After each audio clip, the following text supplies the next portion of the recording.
GamingBolt presents 15 games that were in development hell but still released. Game development is not easy. There's endless problems that crop up, numerous goals to be met, and the mandate to make a profit at the end of the day. Sometimes developing a game can take a lot longer than anyone realized, from a few years to over a decade. While some games emerged in an amazing state, others didn't quite survive the development hell that preceded them. Let's take a look at 15 such games right here. Duke Nukem Forever. Duke Nukem Forever was in the works since 1996. 3D Realms would infamously throw the "when it's done" line while hopping from one engine to the next. After a conflict with publisher Take-Two Interactive, 3D Realms eventually went bankrupt. However, the project didn't die. Its rights were eventually acquired by Gearbox Software, and Duke Nukem Forever released in 2011. Surprise, surprise, but it was mediocre. And don't worry, this isn't the last time we'll mention the Borderlands developer. The Last Guardian. Team Ico's pedigree preceded it, and when The Last Guardian was announced in 2007 for PlayStation 3, we all assumed it would be amazing. What we didn't assume was that it would take so long to release. Project lead Fumito Ueda even left at some point, but also stayed on as a consultant. Eventually, it shifted development to PS4 before finally releasing in 2017, to, thankfully, strong reviews. Final Fantasy XV. The saga of Final Fantasy XV, from Final Fantasy Versus 13 to the next numbered iteration, is arduous. Director Tetsuya Nomura would be dropped for Hajime Tabata.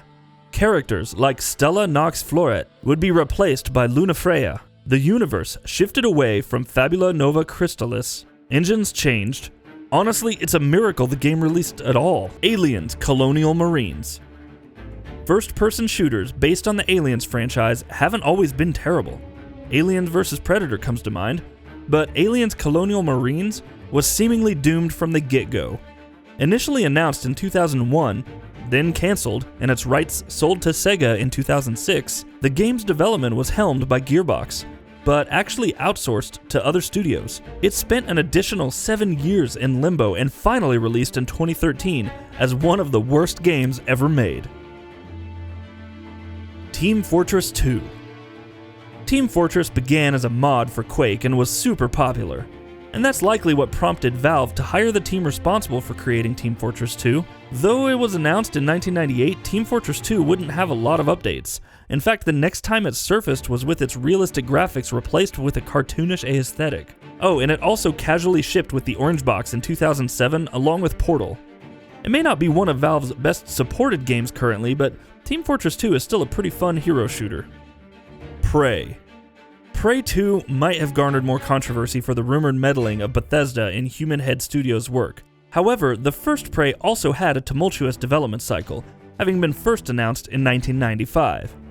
It saw the likes of Tom Hall involved, of Anachronix and Rise of the Triad fame, multiple different designs, and eventually ceased development.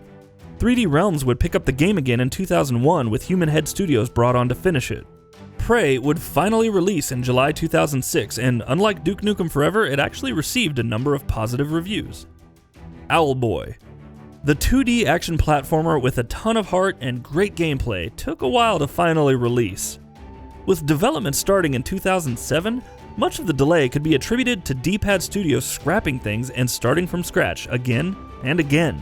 Despite this, and the studio working on another game called Savant Ascent in the meantime, Owlboy released in November 2016 to rave reviews. Mother 3. Also known as the Earthbound sequel that still hasn't come west, Mother 3 went from platform to platform in quick succession. Originally meant to hit the Super Famicom, Mother 3 would be in development for the Nintendo 64 disk drive and the base N64. It was cancelled in 2000, but later restarted as a 2D project that came to the Game Boy Advance in 2006, but only for Japan. Which is all well and good, but where's our English release, Nintendo? Fallout 3. Before we actually received what would be known as Fallout 3, the Fallout IP was in turmoil.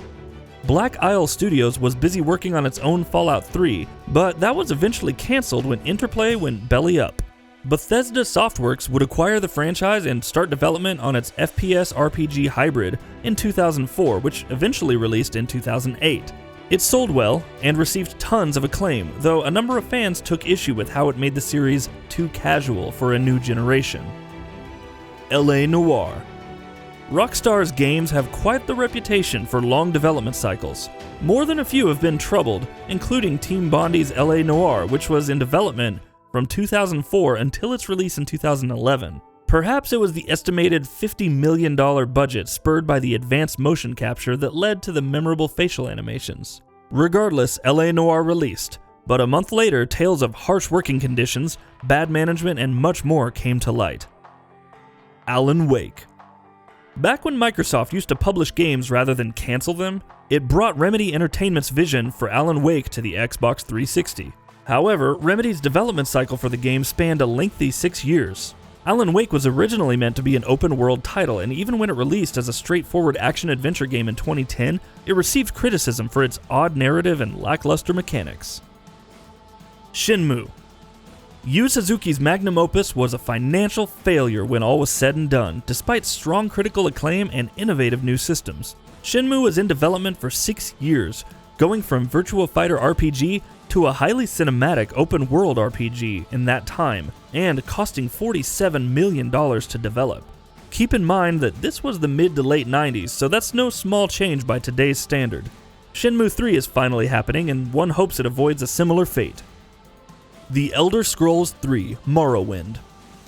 For as much flack as Bethesda gets for games like Fallout 4, the developer pushed some truly genre-defining mechanics. The Elder Scrolls 3 Morrowind is arguably its most ambitious project, focusing more on handcrafted environments in a huge open world with tons of quests and NPCs to interact with. It took a good 6 years of development. Some of the technology simply didn't exist to make it happen. But The Elder Scrolls 3 Morrowind released in 2002 and ultimately ended up saving the company. StarCraft 2 Wings of Liberty.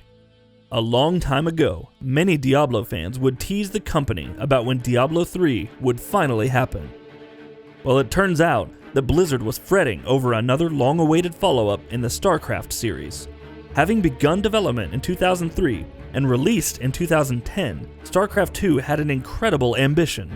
Its campaign started with Wings of Liberty and later expanded with Heart of the Swarm and Legacy of the Void. The campaign also gave way to a number of new multiplayer features, like a ranked ladder, stunning CG cinematics, and improved visuals. The results were as you'd expect for a long-awaited Blizzard sequel. Half-Life 2. Perhaps the question to haunt Valve the most is, how do you possibly top Half-Life? We're not sure if that caused Half-Life 2 to release so long after the first, but it was still a 5-year wait, including the sudden delay in 2003. The wait, though, was ultimately worth it. Half-Life 2 is one of the best games ever made, but after a few additional episodes, that seems to be it for the franchise, for now.